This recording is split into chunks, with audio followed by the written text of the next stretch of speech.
Professor, muito boa tarde. Meu nome é Jânio. Eu represento o grupo 8 da turma de Deontologia. E nosso seminário, assim, a gente tinha áreas, a gente escolher áreas de atuação do farmacêutico.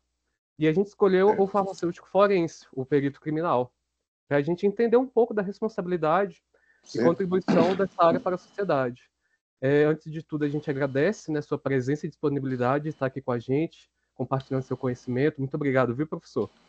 Eu também agradeço o convite. Obrigado também. O senhor pode se apresentar, por favor? Não, eu sou Luiz Walter Carvalho de Souza, sou farmacêutico, bioquímico, sou atualmente perito criminal, né?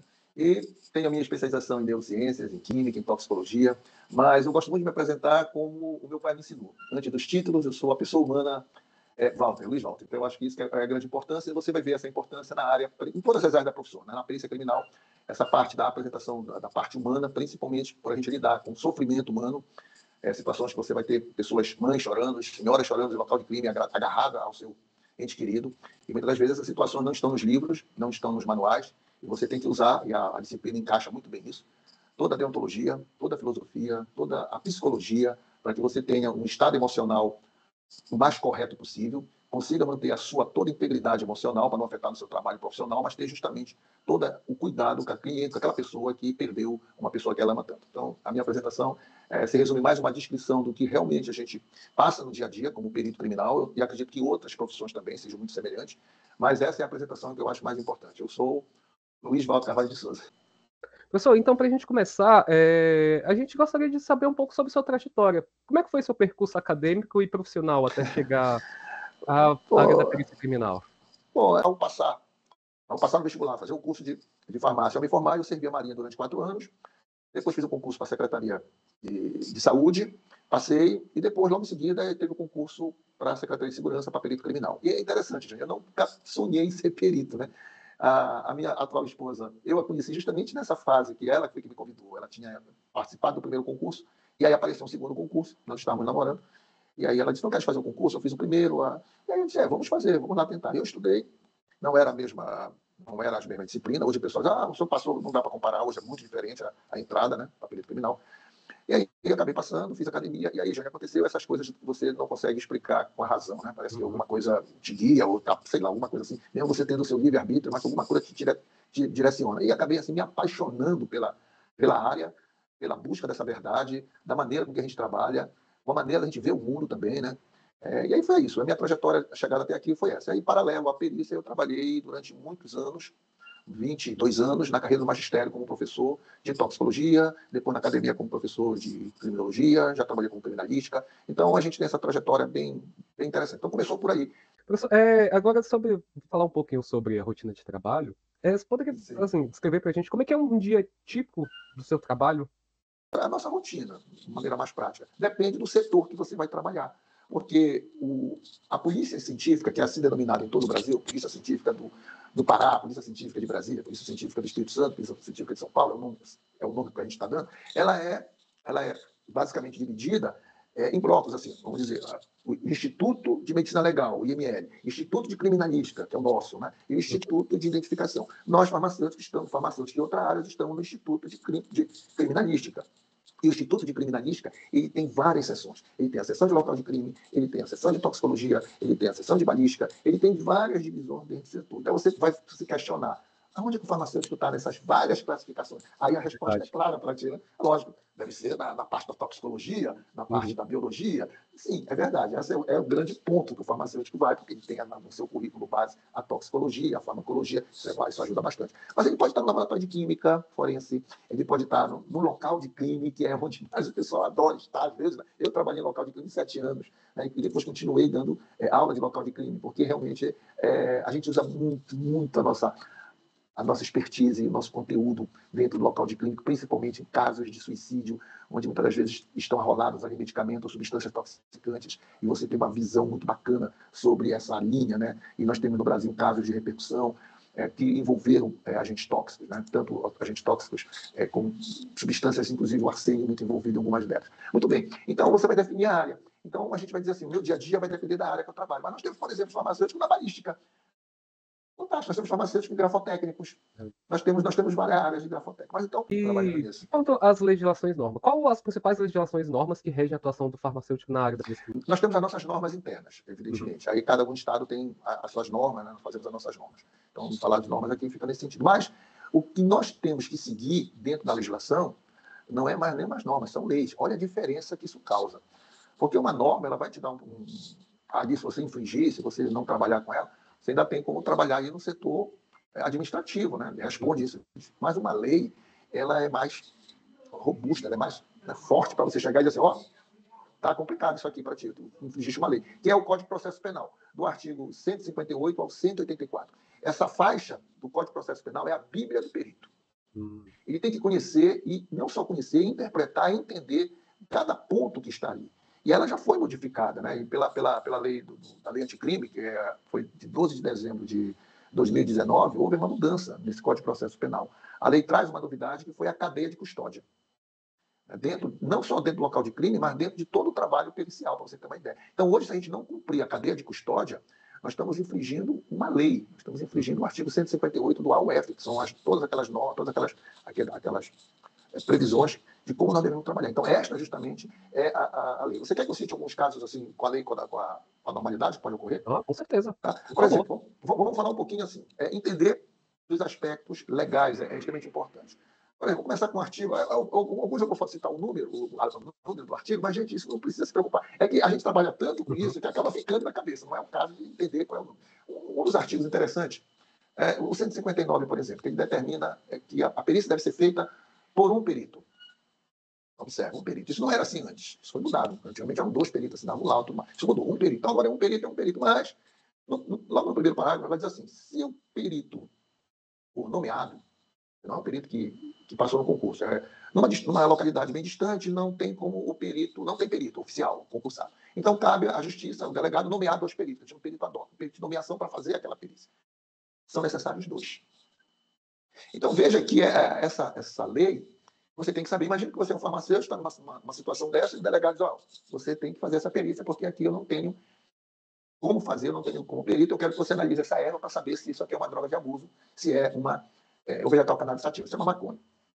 E você não tem esse conhecimento, ele tem que ter, mas você não tem agora. Como é que eu faço? Mas você tem que ter outro perito. E essa lei não determina que tem que ser farmacêutico. Só tem que ser de nível superior. Prazo de lei. Você tem prazos para entregar um laudo. Olha que interessante essa aí, para vocês entenderem. O nosso prazo de laudos, e gozar com a televisão dá um prazo totalmente errado. O nosso prazo de lei são 10 dias. Você tem 10 dias para entregar um laudo. O prazo está na lei, está lá no Código de Processo Penal. 10 dias você entrega. Podendo ser prorrogável. Você pode solicitar a prorrogação. Por quanto tempo? Não tem tempo de prorrogação. Indeterminado. É indeterminado, você pede. Você vai pedir aí mais 20 dias. Acabou, pede mais, não tem problema. Você vai pedindo. Você vai pedindo. Então, veja que interessante. Mas quando você tem um laudo de drogas de abuso, uma pessoa portando drogas de abuso, cocaína, maconha, qualquer coisa nesse sentido, existe uma outra lei, essa que eu te falei é do Código de Processo Penal. Existe a lei de drogas, a 11.343. Desculpa, já é força do hábito falando.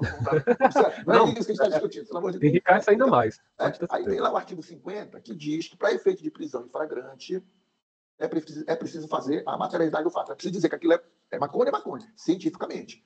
Claro que o delegado não pode olhar a erva, olhar um pó branco, uma pedra, e dizer isso aqui é crack, isso aqui é cocaína. Ele não tem essa capacidade, né? Jamais, né?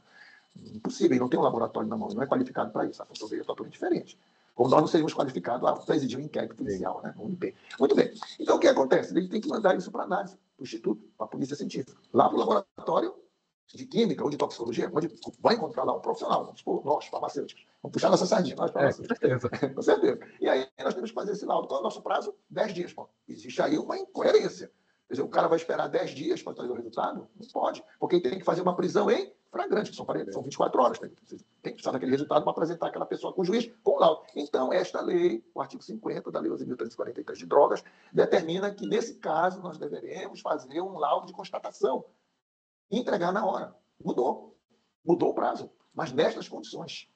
É verdade. Entendeu? Exatamente, aí eu vou fazer aquele laudo na hora, entregar na mesma hora.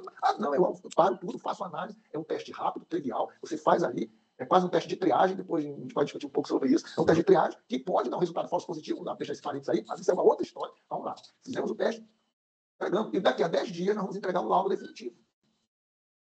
E nós vamos fazer outros testes, vamos fazer, né, como a química determina, ver uma metodologia. Então, o laudo sai. Então, são 2 laudos. Um laudo de constatação, que a gente vai chamar de provisório, e um laudo definitivo. Mudou. Aí, às vezes, chega uma autoridade, né, diz assim, ó, eu estou aqui no dosagem alcoólica, eu quero o resultado para agora. Eu me desculpe, doutor, mas álcool não está na lei de entorpecentes. Eu tenho 10 dias para entregar. Você está entendendo? Então, as normas, as leis, no caso, elas são importantes para você conhecer isso, para você também se defender. Então, é importante que você conheça esse processo. No local de crime, então, a gente vai conversar aqui a tarde toda, porque se você não conhecer as normas, você vai infringir essas normas, ou vai deixar que outras pessoas façam esse grave defeito de infringir uma norma. E você ali no local de crime, você é o responsável.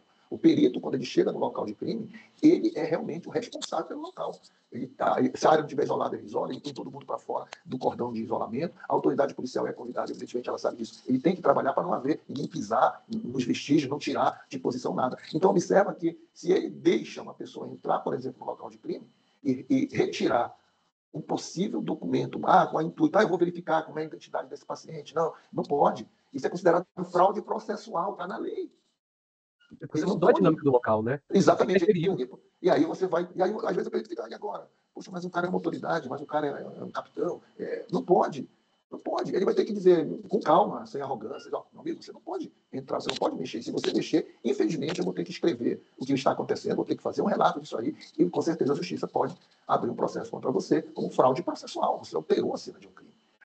Eu cheguei no local de crime, assim, depois tinha mais perfurações no cadáver, mas só de olhar assim já dava para ver umas 4. Nossa. Tinha mais. Aí eu tô ali, cheguei, né? A área não isolada, gente para cima, gente para baixo, local totalmente idôneo, dentro de uma mata até relativamente fechada, nós tivemos que caminhar um pouquinho, mas tinha todo mundo, já tinha pisado em tudo. Nossa. E aí eu isolei a área, né? Não estava isolada. Sim. Isolamos a área, eu e a minha equipe, aí o PDC vai com uma equipe de local, isolamos a área. E aí aparece uma pessoa, né? Mas, rapaz, com uma simplicidade. Nossa, chega. Doutor, não, eu peguei todos os projetos aqui de local de crime. Meu O que é que eu faço? Nossa Senhora. Aí você respira. Era uma pessoa que eu não estou querendo falar pela própria ética, né? Era uma pessoa que não deveria ter feito isso. Ela sabia que não ia fazer isso, mas ela fez uma ingenuidade. Eu digo, você faz o seguinte, você pega isso, remete para o delegado, manda ele mandar para mim, diga que você pegou isso no local. Não, mas não foi o senhor que foi o responsável. Sim, sou eu, mas veja bem, era eu que deveria coletar do local. Essa conta isso que isso é verdadeiro. Não, mas não tem problema. Eu coloco tudinho no local de volta, eu peguei. Aí o senhor vai lá e pega. Eu digo, não, meu amigo, não funciona assim, não funciona desse jeito. Você entregue, você remeta para o delegado, eu não vou pegar isso na sua mão, não. Você diz de onde você pegou, não tem problema não, você vai e remete para o delegado. E o delegado com certeza vai mandar para mim fazer a perícia. E a pessoa fica chateada com você. Te acha arrogante, te acha... E se você for explicar para ela o porquê, eu acho que piora, sabe? Porque você vai acabar dizendo para ela, olha, você não estudou direito, você não aprendeu a lição direito, então fica pior ainda. Então deixa ela. Então, às vezes, o perito tem que ter essa postura de líder mesmo, para poder ser firme ali e ter as palavras corretas dentro da lei, e não dizer, não, por que você colheu? Você sabe que deve fazer isso? Não, não precisa fazer isso, não há necessidade. É aquilo que eu te falei no início da minha apresentação. Você tem que ser mais humano, você tem que pensar. Para a gente finalizar a nossa entrevista, que conselho o senhor daria a um estudante de farmácia interessado em seguir na área forense? Então, eu diria para vocês estudarem a parte de farmácia, porque lá está todo o nosso conhecimento, a própria matemática é importante, né? Tudo vai ser muito contribuidor, toda essa parte de ciência. Agora, para concurso, eu daria a seguinte dica. Se você tem noção de Código Processual Penal, Código Penal Constitucional, se você tem noção, vai fazendo exercício, vai te aprimorando em cursos online, atualizados. Se você é zero mesmo, não sabe nada, não tem noção nenhuma do que é um Código Penal, nem a diferença do Código Processual Penal com o penal, procura fazer um curso mais presencial, pelo menos de fundamentação para entender. Porque depois você pode ir pela internet, não há problema nenhum. Mas procura um curso para você entender. Então, começa a estudar isso. Começa a estudar um pouco de criminalística, que tem no YouTube está cheio, eu mesmo de vez em quando estou dando palestras de criminalística, dá para você entender o fator da criminalística, do local de crime, da balística, da noção de toxicologia. E aí você vai para o principal, é o que derruba mais o pessoal. Te prepara para a redação. O pessoal deixa a redação de lado, meu amigo, Eu já vi gente que estava em 8º lugar e caiu para 33º lugar em concurso, saiu da área de aprovação, por causa da redação. A redação derruba muita gente. E fica atualizado nos termos para escrever, porque muita gente também estuda a parte técnica de fazer a redação, mas não sabe escrever o conteúdo da redação. Esse é o grande, não é conselho, né? Dicas, fica mais apropriado, né, para a nossa geração. Para mim era conselho, mas as dicas são essas. Se prepare, estude e estude. Agora, tudo isso sem disciplina, sem foco e sem vontade, não vai. Então você tem que se organizar, você tem que se disciplinar e você tem que manter o foco. Então essa é a parte psicológica. Organiza, vê os teus pontos fracos, vê onde você está mais fraco, vê onde você não sabe nada, começa a te organizar. Depois te disciplina, vou fazer isso, isso, isso. E foca o tempo todo, focado no que vai fazendo. E divirta-se, né, gente? Divirta-se, vá para o seu cinema, vá namorar, vá passear, pegue um tempo para tudo. Quando chegar na época próxima, aí sim, você vai novamente. Já está acostumado com a disciplina, já está acostumado com as obrigações, aí foca mais um pouco, e aí as chances eu acho que aumentam muito. Essa talvez seja a minha maior dica para vocês. Né?